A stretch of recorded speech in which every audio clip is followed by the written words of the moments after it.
Hello, good afternoon, friends. Jai, Jai, shall we start? Yes, ma'am. Good afternoon. Good afternoon, all of you.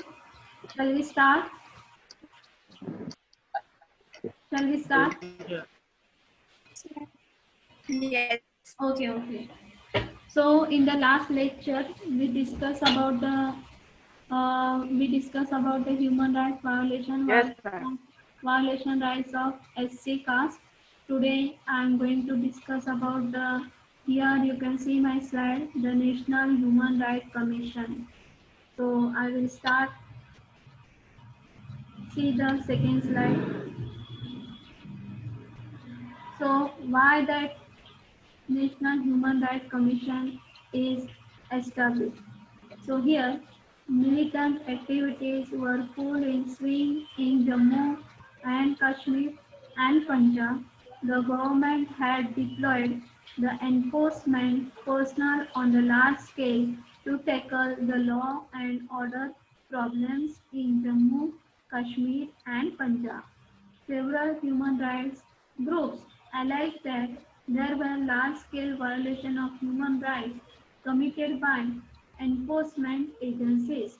Reacting to these allegations, the Government of India decided to establish an independent body at national level. Can you see my slide properly? All of you, can you see my slide properly? Yes, ma'am. Okay. Yes, ma'am. Okay. Yes, So, ma'am. okay. So what is the meaning of it? कि जम्मू कश्मीर और पंजाब में ऐसे कुछ activities हुई और ऐसी कुछ activities होती थी जिसकी वजह से आम जनता खूब परेशान हो गई, बहुत परेशान हो गई। तो गवर्नमेंट ने उनको प्रोटेक्ट करने के लिए, एक उनके प्रॉब्लम सॉल्व करने के लिए, जो जम्मू कश्मीर और पंजाब में अक्सर होते रहता है, तो उनके प्रॉब्लम सॉल्व करने के लिए पर्टिकुलर ग्रुप, जो ह्यूमन राइट्स ग्रुप है, उसको सिलेक्ट किया। और उसकी वजह से जो उनकी जो एक्टिविटीज होती रहती है, दंगा फसाद या हमला या किसी पे रेप, मर्डर, ऐसे सब कुछ ये हरकतें होती रहती है, तो उनको रोकने के लिए इंडियन गवर्नमेंट ने एक ऐसा डिसाइड किया कि एक स्टेट्यूटरी प्रोविजन या स्टेट्यूटरी बॉडी वहाँ पे होनी चाहिए। Statutory body means particular institution which will run that particular, which rules and regulation will run in the particular state. तो उसको नाम दिया गया national human right commission. National human right commission क्या है? तो पंजाब, कश्मीर और जम्मू में जो हरकतें आज भी हम न्यूज़ पे देखते हैं, वो पहले भी होती थी, आज भी हो रही है। तो उसको रोकने के लिए इंडियन गवर्नमेंट ने डिसाइड किया कि पर्टिकुलर एक स्टेट्यूटरी बॉडी वहाँ पे होनी चाहिए, वहाँ पे एक पर्टिकुलर लोगों का ग्रुप होना चाहिए जिसकी वजह से वो लोगों को प्रोटेक्ट कर सके। तो उसको नाम दिया गया है नेशनल ह्यूमन राइट कमीशन। अभी ये पता चला आपको? Do you understand Zaheer? Do you understand? Yes, ma'am. Okay, I will show you the Yes, second slide. And okay, एक मिनट, जरा आवाज़ जरा, मैं आपको जब पूछूँ तो आप मुझे उत्तर ज़रूर देंगे, लेकिन बाकी के जो टाइम है आप अपना ऑडियो म्यूट रखेंगे, क्योंकि आपके पास नोट और पेन होना चाहिए। जो पॉइंट्स मैं आपको पढ़ा रही हूँ उसको आप जरा डिक्टेट कर लें या आप पॉइंट्स लिख लें, तो मैं जब आपको पूछूंगी तो आपको कोई भी प्रॉब्लम ना हो आंसर देने में, उत्तर देने में कोई भी प्रॉब्लम नहीं हो। अभी यहाँ पे आप सेकेंड स्लाइड में देख सकते हैं स्टेट्यूटरी प्रोविजन ऑफ एनएचआरसी। तो स्टेट्यूटरी प्रोविजन ऑफ एनएचआरसी मतलब क्या? ये बॉडी या स्टेट्यूटरी प्रोविजन क्यों एस्टेब्लिश किया, उसको तीन पार्ट में डिवाइड किया गया। तो फर्स्ट है national human right commission, that is NHRC. Second वाला है स्टेट ह्यूमन राइट कमीशन इन स्टेट, और तीसरा है human right commission in each district. कि जैसे लोगों के प्रॉब्लम सॉल्व करने में एक स्टेट्यूटरी प्रोविज़न बनाया गया, तो उसको तीन पार्ट में डिवाइड किया गया। तो फर्स्ट ऑलरेडी है national human right commission NHRC, दूसरा है स्टेट ह्यूमन राइट कमीशन इन स्टेट, क्योंकि हर स्टेट में ये ह्यूमन राइट कमीशन होना चाहिए, और इसकी वजह से ह्यूमन राइट कमीशन है तो उसकी वजह से ह्यूमन राइट कोर्ट्स भी हर एक डिस्ट्रिक्ट में होना चाहिए, क्योंकि लोगों को जहाँ पे वो अन्याय से है तो उस अन्याय के खिलाफ या उस अन्याय को और सहने की ताकत उनमें नहीं है, तो उसके खिलाफ आवाज उठाने के लिए एक स्टेट्यूटरी प्रोविजन का इस्तेमाल किया जाता है। After NHRC was constituted on 12 October 1993, several governments constituted the Human Rights Commission in their respective state। तो सबसे पहले NHRC को कब एस्टेब्लिश किया गया? तो सबसे पहले NHRC को 12 अक्टूबर 1993 में एस्टेब्लिश किया गया, और बाद में एक स्टेट में होने के बाद बाकी हर स्टेट में उसका एस्टेब्लिशमेंट होता गया। Do understand Tanish? Do understand? Saima, can you hear my voice properly? Yes, ma'am. Okay, so slide is, you can see here in this slide the composition of NHRC। composition मतलब क्या? वो किस तरह से बना, किस प्रकार से बना, उसकी रचना क्या है? So we will see this slide, we will see in this question that composition of NHRC मतलब the chairperson who is the Chief Justice of Supreme Court, the one member who is the Judge of Supreme Court, third is the one member who is the Chief Justice of High Court, and the two members having practical experience related to matters relating to human rights, or chairperson of NCW, NCM, NCSC and NCST। मतलब इसकी रचना, इसमें कौन से व्यक्ति को चुना जाना चाहिए, कौन से व्यक्ति को चुने हम चुन सकते, तो उसका यहाँ पे फॉर्मेट दिया गया है। तो पहला है chairperson who is the chief justice of supreme court. तो जो सुप्रीम कोर्ट में चीफ जस्टिस है उसको हम इसमें ले सकते हैं, कॉम्पोजिशन ऑफ NHRC में वो आ सकते हैं, चेयरपर्सन की सीट पे वो बैठ सकते हैं। दूसरा है कि जो जज सुप्रीम कोर्ट में काम कर चुके हैं उसको भी NHRC में ले सकते हैं। NHRC में क्यों लग सकते हैं? क्योंकि जो जज तरीके का काम कर रहा है, जो इंसान जज का काम कर रहे हैं, उनको पता है लोगों को कैसे प्रोटेक्ट करना है, उनको कैसा उनको क्या देना चाहिए, क्या नहीं देना चाहिए, उनके हिसाब से कौन से फैसले लेने चाहिए या नहीं फैसले लेने चाहिए, ये सब उसमें उनको ये प्रैक्टिकल एक्सपीरियंस रहता है। तो इसके हिसाब से द जज हु इज द जज of supreme court, then one member who is the chief justice of high court. तो जो हाई कोर्ट में चीफ जस्टिस हो वो भी इस NHRC में उनको लिया जा सकता है। और दो व्यक्ति ऐसे होते हैं कि जिनको प्रैक्टिकल एक्सपीरियंस हो। तो फिर आप मुझे पूछेंगे तो मैडम इनको प्रैक्टिकल एक्सपीरियंस नहीं है क्या? हाँ, उनको भी प्रैक्टिकल एक्सपीरियंस है, वो ऑलरेडी उनको प्रैक्टिकल एक्सपीरियंस के बेस पे उनको वहाँ पे चेयरपर्सन की जगह पे चुना गया है, लेकिन उसके व्यतिरिक्त दूसरे दो व्यक्ति ऐसे होने चाहिए कि जिसकी वजह से जिनको जो समाज में समाज सेवा कर रहे हो और उनको ह्यूमन राइट से रिलेटेड कुछ काम हो और उस पर वो काम कर रहे हो, उनको प्रैक्टिकल एक्सपीरियंस हो, इसकी वजह से उनको यहाँ पे लिया जा सकता है। यहाँ पे लास्ट में दिया है chairperson of NCW, NCM, NCSC और NCST।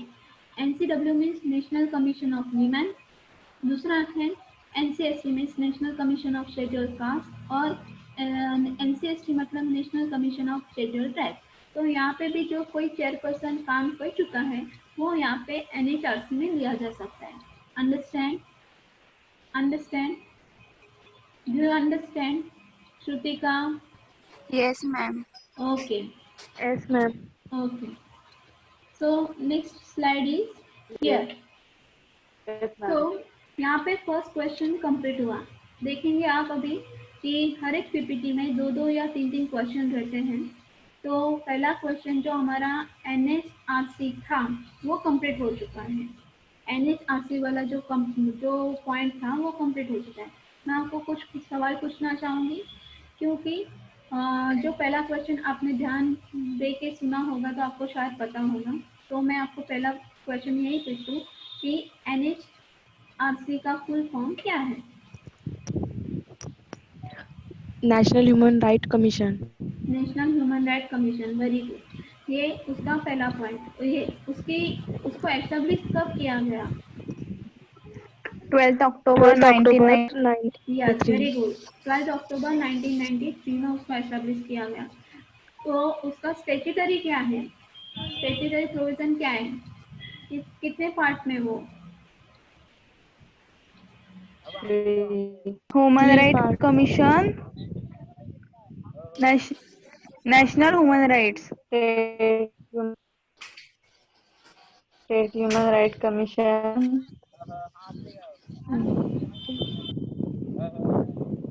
और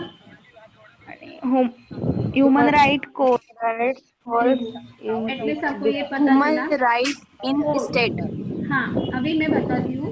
तो उसको 3 पार्ट में डिवाइड किया गया है। National human right commission, NHRC।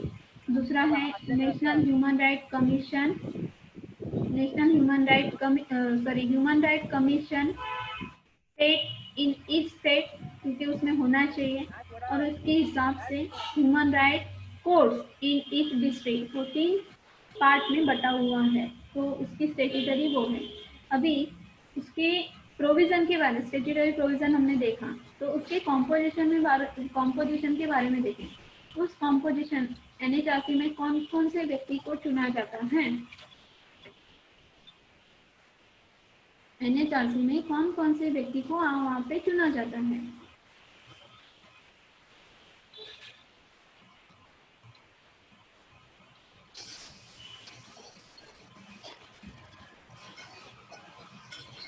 आप बताइए। NCW, NCW के कौन से पर्सन को चुना जाता है?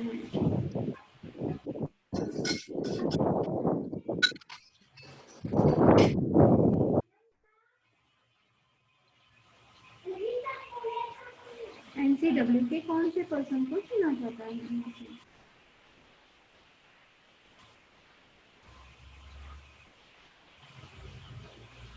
one member is a judge of Supreme Court.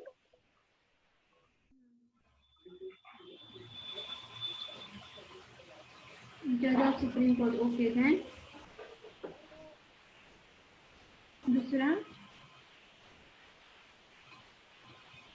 आपने पॉइंट लिखे हैं क्या? Chief One Justice person of is High just in Court, High Court. यस। 2 members is matter relating. Matter relating means two members have Matter relating. practical experience related to human rights. Okay, then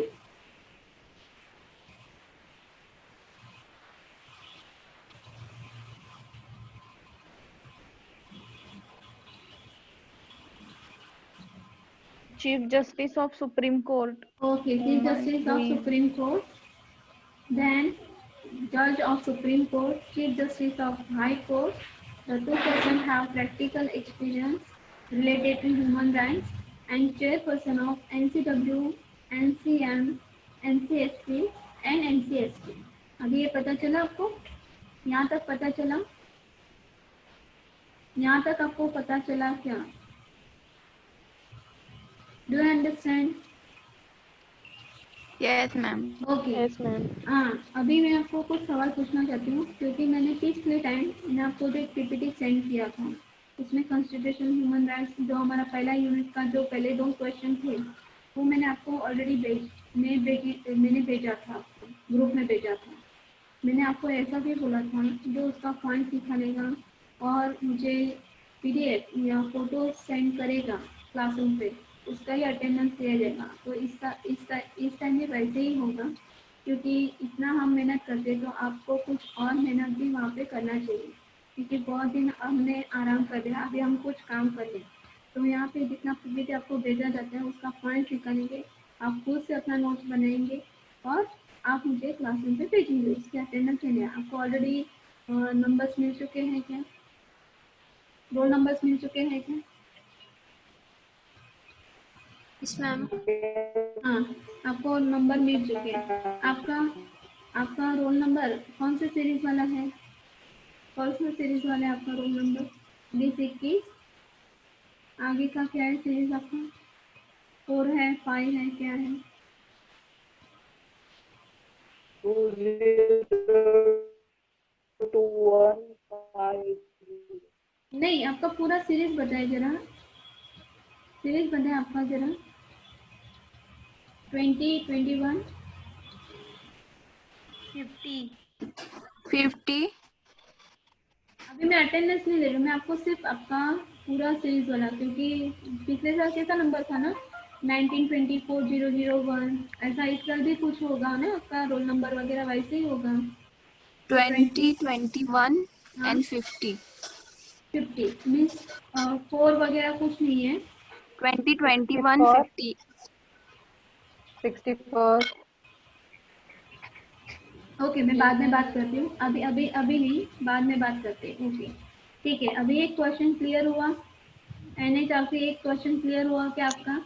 यहाँ तक का NHRC का एक question clear हुआ क्या? Yes ma'am. Okay, अभी आगे देखेंगे शेड्यूल ट्राइब्स। पिछली बार हम शेड्यूल ट्राइब्स पढ़े थे, लेकिन यहाँ पे हम ज़्यादा डिटेल में देखेंगे। यहाँ पे मीनिंग क्या दिया है देखिए। The constitution defines schedule tribes in article 342। The President of India shall prepare the list of such tribes for the first time in the Constitution with the governments of state. Okay, Parliament has been authorized to make subsequent modification such list of as when required. It means it means the list of ST differ from state to state. तो यहाँ पे schedule tribes, जैसे हमारे constitution की बात करें तो schedule tribes ऐसा कोई पर्टिकुलर कास्ट वहाँ पे नहीं था, लेकिन बाद में उसको ऐड किया गया। तो यहाँ पे एक आर्टिकल दिया है, तो आर्टिकल का नाम है 342 में उसको इंक्लूड किया गया, शेड्यूल ट्राइब्स के नाम से उसको डेफिनेशन दिया गया। बाद में जो इंडिया के प्रेसिडेंट रहे थे, जो इंडिया के प्रेसिडेंट थे, उन्होंने शेड्यूल ट्राइब्स की लिस्ट निकाली कि बाबा इस कास्ट में कौन से रिलीजन से जुड़े हुए शेड्यूल ट्राइब्स के लोग आ सकते हैं, वो उन्होंने कॉन्स्टिट्यूशन में बताया। लेकिन बाद में पार्लियामेंट में ऐसा डिसाइड हुआ कि शेड्यूल ट्राइब की जो लिस्ट होगी वो हर एक स्टेट के हिसाब से होगी। पहले कॉन्स्टिट्यूशन में शेड्यूल ट्राइब्स ऐसा नहीं था, बाद में उसको इंक्लूड किया गया, 342 आर्टिकल में उसको इंक्लूड किया गया। इंडिया के प्रेसिडेंट ने वो लिस्ट बनाई। बाद में पार्लियामेंट ने ऐसा डिसाइड किया कि शेड्यूल ट्राइब की जो लिस्ट होगी वो हर एक स्टेट के हिसाब से अलग रहेगी। Do understand? Yes, ma'am. Okay, तो we shall go for next slide. यहाँ पे आप देख सकते हैं the status of ST। Status of ST means उनका समाज में जो होता है, उनका जो रहन सहन है या वो किस तरह से रहते हैं, वो अभी हम देखेंगे। The ST constitute 8.6% population. They are away from the civil society. Their social exploitation and exploitation has resulted in the chronic situation. It is the duty of state to tackle the legal reforms and safeguards for the upliftment of the ST. ज़्यादा confuse होने की ज़रूरत नहीं है, क्योंकि पिछली बार भी हमने constitution and legal rights of SC लिखा था। SC था वो शेड्यूल कास्ट था। अभी यहाँ पे हम शेड्यूल ट्राइब्स पढ़ रहे हैं, तो वो दोनों अलग अलग हैं। तो यहाँ पे SC का मतलब है उनका जो पॉपुलेशन है वो 8.6% है। वो सिविल सोसाइटी में हमारे साथ नहीं रहते, उनकी अपलिफ्टमेंट करने के लिए उनको जो समाज से वो ट्रीटमेंट मिलती है, तो उसकी वजह से उनको अपलिफ्ट करना पड़ता है, स्टेट को अपलिफ्ट करना पड़ता है, क्योंकि पॉजिटिव डिस्क्रिमिनेशन रहता है। हम उनके साथ हमारा जो व्यवहार होता है उनके साथ वो अच्छा नहीं रहता है, उनकी उससे वो ज़्यादा इम्पैक्ट करता है, उनकी सोशल कंडीशन पे ज़्यादा इम्पैक्ट करता है, इकोनॉमिक कंडीशन पे ज़्यादा इम्पैक्ट करता है। उसकी वजह से उनको अपील करना जरूरी है, क्योंकि वो भी एक समाज का हिस्सा है। So it is the duty of state to tackle or to handle the legal reform and safeguard for the upliftment of ST. जैसे मैंने अभी आपको बताया. In addition to general provision, the state made special provision for ST. These provision are the result of positive distribution. कि जैसे स्टेटरी body बनाएंगे, स्टेटरी provision बनाएंगे, तो वो किस हिसाब से बनाएंगे, क्योंकि हमारा उनके साथ जो बर्ताव है ठीक नहीं था, हमारा में जो पास में लोग उनके साथ बर्ताव करते थे और प्रेजेंट में कभी कभी ये प्रैक्टिस अभी भी चल रही है, उसकी वजह से उनको अपलिफ्ट करना जरूरी है, क्योंकि वो समाज का एक हिस्सा है। तो उसकी वजह से ये जो डिस्क्रिमिनेशन होता है, जो प्रोविजन उनको दिया जाता है, तो उनको ज़्यादा से ज़्यादा अपलिफ्ट करने की ज़रूरत है। इसकी वजह से स्टेट गवर्नमेंट ने एक कदम उठाया कि उनको ज़्यादा से ज़्यादा फैसिलिटी दी जाए। कहाँ किस कास्ट को दी जाए? एसटी कास्ट को दी जाए। Do you understand? Do you understand? Yes, ma'am. Prachi? Yes, ma'am. Okay. So the next point is, next slide is,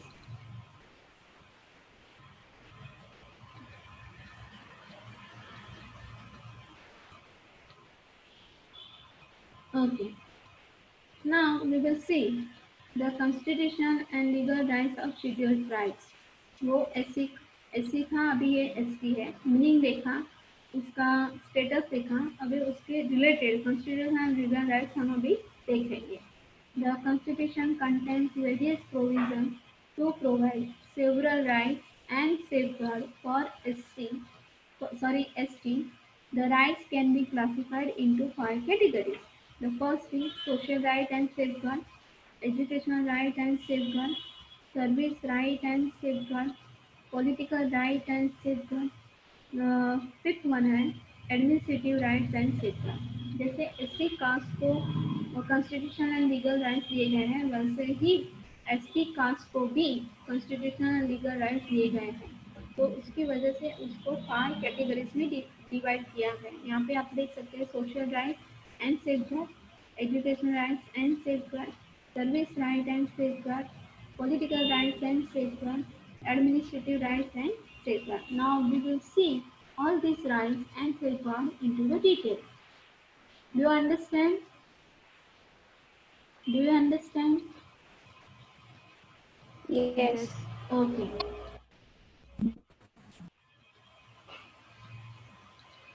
यहाँ पे पहला देखेंगे हम social right and safeguard. The right to move freely throughout the territory of India, the right to reside and settle in any part of India, is restricted on the ground of protection of interests of ST. तो यहाँ पे क्या बताया गया है? Social right मतलब क्या? Social right मतलब क्या? यहाँ पे ऐसा बताया गया है कि जो एसटी कास्ट के पीपल हैं, एसटी पीपल हैं, they are away from the civil society. We live in the civil society. They don't live with us. They don't live with us. That's why the social right and safeguard is given to them. यहाँ पे बताया गया है कि वो India के कोई भी भाग में या कोई भी प्रदेश में जाके रह सकते हैं, अपना घर बसा सकते हैं। ये राइट हम सबको दिया गया है, लेकिन कुछ किस्से ऐसे होते हैं जिसकी वजह से वो अपना घर कहीं और जगह बसा लेते हैं। वहाँ पे उनको सोसाइटी में रहने की परमिशन हम लोग नहीं देते, तो उसकी वजह से उनको अपलिफ्ट करने के लिए यहाँ पे सोशल राइट एंड सेफगार्ड उनको दिया गया है। Do you understand? Do you understand? Yes, ma'am. Yes, ma'am. Okay. दूसरा है educational right and safeguard. The state shall promote with special care the educational and economic interest of ST and to protect them from the social injustice and all for the exploitation. समाज का हिस्सा है, लेकिन उनको समाज में रहने नहीं दिया जाता, उनको समाज से वंचित रखा जाता है, उनको उनके साथ एक्सप्लॉयटेशन होता है। जो हम उनको ट्रीटमेंट देते हैं, ये सब उनके यहाँ पे इम्पैक्ट करते हैं, उनके लाइफ पे इम्पैक्ट करती है, सोशल लाइफ पे इम्पैक्ट करती है, इकोनॉमिक लाइफ पे भी इम्पैक्ट करती है। फॉर एग्जांपल मैंने पिछली बार आपको जैसे समझाया था, मैं आज फिर से आपको वही और अच्छी तरह से दोहराती हूँ, अगर किसी इंसान ने हमको सिर्फ नफरत ही दी तो हम उसको प्यार कैसे दे सकते हैं? अगर आपको किसी ने साथ आपके साथ सिर्फ पहले से ही झगड़ा किया है तो आप उससे प्यार कर सकते हैं क्या? हम उनसे प्यार कर सकते हैं? नहीं ना। कर सकते हैं क्या? अगर कोई इंसान आपके साथ ठीक से बर्ताव नहीं करता तो आप उनके साथ कैसे बर्ताव करेंगे? जितना कैपेसिटी है आप उतना बैर करेंगे, सहन करेंगे, तो उसके आगे आप क्या करेंगे? उसको वही करारा जवाब देंगे। तो वो भी उनके साथ भी वैसा ही कुछ हुआ था, तो उनको अपलिफ्ट करने के लिए उनके जो साथ ट्रीटमेंट दी गई, उनको जो ट्रीटमेंट दी गई है उसको खुद को अपलिफ्ट करने के लिए स्टेट गवर्नमेंट ने कुछ ऐसे रूल्स रेगुलेशन बनाए हैं। क्योंकि उनकी इकोनॉमिक कंडीशन, एक तो वहाँ पे उनको कई जगह पे काम नहीं मिल सकता क्योंकि उनका एजुकेशन ठीक नहीं है, इकोनॉमिक कंडीशन ठीक नहीं है, इसकी वजह से उनका एजुकेशन नहीं है, और एजुकेशन ना होने की वजह से वो कहीं पे भी और जगह काम नहीं कर सकते। मीन्स वो जो परिस्थिति है, जो परिस्थिति से वो लड़ रहे, वो वही के वही ही अटके हुए हैं, वहाँ से बाहर नहीं निकल सकते। उसकी अपील करने के लिए उनको एजुकेशन राइट्स भी ज़्यादा दिए गए, क्योंकि एजुकेशन राइट्स की बात करें या सरकार की बात करें तो उसमें फीस वगैरह कम या कुछ और फैसिलिटी भी उनको दी जाती है। दूसरा पॉइंट है, the state is empower to make special provision for ST regarding the admission to the educational institution including private educational institution. जैसे ज़्यादातर एसटी ज़्यादातर ये बच्चे गवर्नमेंट के स्कूल में पढ़ते हुए दिखाई देते हैं, क्योंकि फॉर एग्जांपल गवर्नमेंट स्कूल की बात करें और प्राइवेट स्कूल की बात करें तो प्राइवेट स्कूल की फीस ज़्यादातर ज़्यादा रहती है गवर्नमेंट के स्कूल के हिसाब से, तो वो वहाँ पे पढ़ते भी हैं तो उनको भी वहाँ पे भी थोड़ा सा फीस कम करके वहाँ पे उनको पढ़ना चाहिए, ऐसा गवर्नमेंट कहती है। लेकिन अपनी इकोनॉमिक कंडीशन को देखते हुए वो वहाँ पे ज़्यादातर एसटी कास्ट के बच्चे वहाँ पे जाते नहीं हैं, लेकिन उनको प्राइवेट में भी एडमिशन टाइम देते हुए उनका फीस थोड़ा सा कम करना चाहिए। ये इनका कहने का मतलब है। अभी ये समझ में आए पॉइंट? ये पॉइंट सबको समझ में आए क्या? Prachi, Saima, Yes, ma'am. Yes, ma'am. Okay, चल go ahead. Yes, ma'am.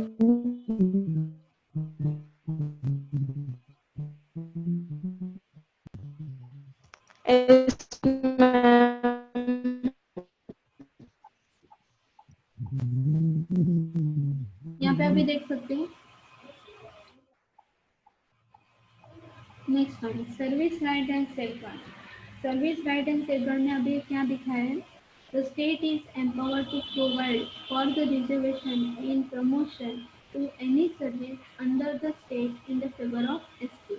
Means particular particular ST caste के लिए सर्विस सर्विस जो है वहाँ पे जो वहाँ पे वो काम करते हैं वहाँ पे उनको प्रमोशन या और उनके लिए पर्टिकुलर एक रिजर्वेशन सीट होना चाहिए under the state. Means particular government office की बात की गई है, particular government particular government office की यहाँ पे बात की गई है। The claims of ST shall be taken into the consideration in making appointments to the public service of center and state। हाँ, वो वही पॉइंट यहाँ पे दोबारा रिपीट हुआ है, यहाँ पे बताया गया है कि जो एसटी कास्ट के लोग हैं वो अपना अपॉइंटमेंट्स करने उनकी जो अपॉइंटमेंट्स की जाती है पब्लिक सेक्टर में की जाती है, पब्लिक सर्विस में गवर्नमेंट सेक्टर में सेंटर स्टेट में काम करते हो या स्टेट यहाँ पे काम करते तो उनको वहाँ पे एक क्लेम उनका होना चाहिए रिजर्वेशन के लिए, उनका अपॉइंटमेंट के लिए वहाँ पे उनको वो क्लेम रख सकते हैं। ये पॉइंट समझ में आया?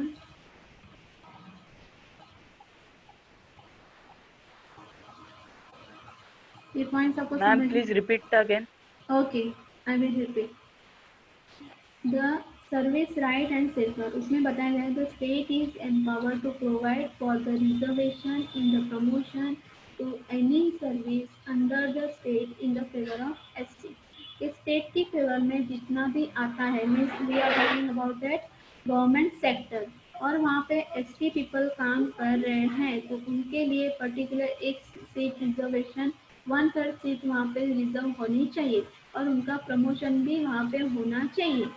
जो वहाँ पे काम करते हैं एसटी कास्ट के पीपल वहाँ पे जो काम करते हैं, उनको अप्लाई करने के लिए पर्टिकुलर हर एक स्टेट के अंदर जो आता है गवर्नमेंट सेक्टर, उसमें वहाँ पे जो काम करे उनको रिजर्वेशन प्रोवाइड करना चाहिए, प्रमोशन प्रोवाइड करना चाहिए, ऐसा बताया गया। अभी ये पॉइंट क्लियर हुआ पहला? जयित जयित जयित ये Yes, पॉइंट ma'am. ओके। दूसरा पॉइंट है the claims of ST shall be taken into the consideration in Yes, making. ma'am. Yes. I'm explaining the second point. I already explained the first point. I'm explaining the second point. The claims of ST shall be taken into the consideration in making appointment to the public service of center and state. Means government से related जो भी office या कोई भी sector हो, तो centre और state में हो, तो वहाँ पे भी अपॉइंटमेंट करते हुए एसटी पीपल को अपॉइंटमेंट करते हुए उनके अपॉइंटमेंट उनको ज़्यादा से ज़्यादा एसटी पीपल को वहाँ पे लिया जाए, ऐसा क्लेम वो वहाँ पे रख सकते हैं, क्लेम वो वहाँ पे रख सकते हैं। Understand? Do you understand? Yes. Okay. Now we are going to discuss last one, political right and section. Seats Yes, shall ma'am. be reserved for the ST in Lok Sabha and in the state legislative assembly. जैसे service right उनको दिया गया है, तो उनको political rights में भी एक सीट उनके लिए लोकसभा में भी और स्टेट लेजिस्लेटिव असेंबली में भी उनके लिए एक सीट रिजर्व होना चाहिए।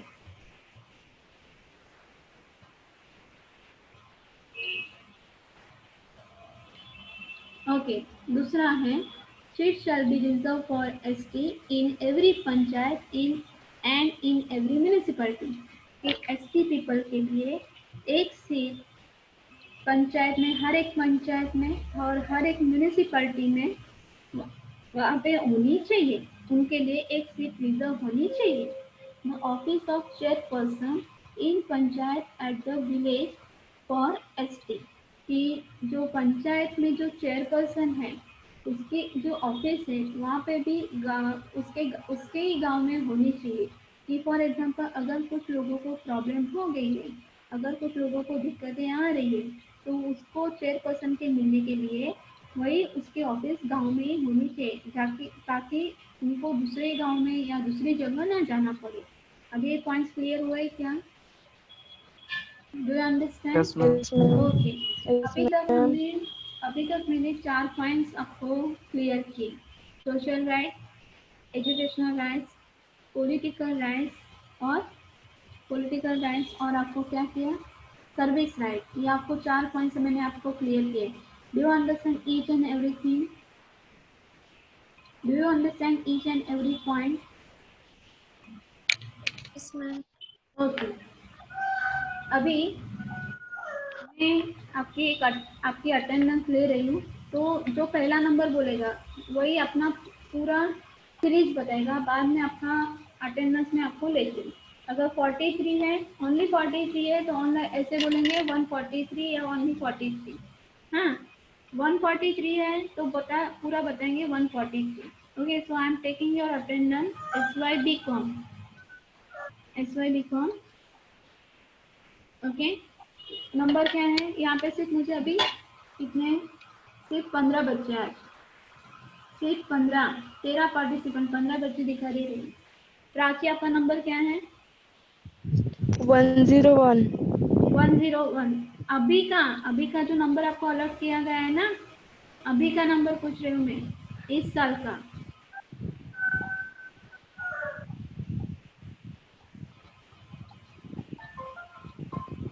बघितलं नाही. तो कितना नहीं है? ओके। नाही. नेक्स्ट वन, फवादचं काही आता आलंय, फवाद वाटतं। फवाद 51. कोणता नंबर आहे? 51. 51. आता का आलास बाळा? था मैडम, नेट गया था बीच में, लाइट भी गई थी। ओके, नेक्स्ट वन इज, चलिए फटाफट नंबर बोलिए अपना, मैं अटेंडेंस ले रही हूँ आपको। 45. 45. देन कौन है 45 भाई? 45. Metkar Saima. Okay, next is 70. 17. 17. Okay, then 22. हाँ 27. क्या? 62 मैडम. 67. 62. राइट. 50. 50. अनीशा नंबर क्या है आपका? 42. 42. Okay, then 42. Already return. Okay, then next 64. 23. One by one क्या बोल रहे हैं? कौन बोल रहे हैं? समृद्धि. 64. Okay, then 23. एक मिनट, मैंने अभी क्या बोला? जो अभी ज्वाइन हुए सिर्फ अटेंडेंस लगा रहे हैं, पूरा लेक्चर अटेंड नहीं किया जिन्होंने अटेंड नहीं किया, यहाँ पे मुझे दिख रहे कुछ बच्चे, 13 ही पार्टिसिपेंट हैं, लेकिन अभी कुछ बच्चे ज्वाइन हो रहे। अभी ये मीटिंग खत्म होने वाली है, तो आप अपना नंबर नहीं लगाएंगे। सिर्फ नंबर अटेंडेंस को इम्पोर्टेंस नहीं है, जो मैंने पढ़ा है वो भी इम्पोर्टेंस है, तो आपको ये पता होना चाहिए।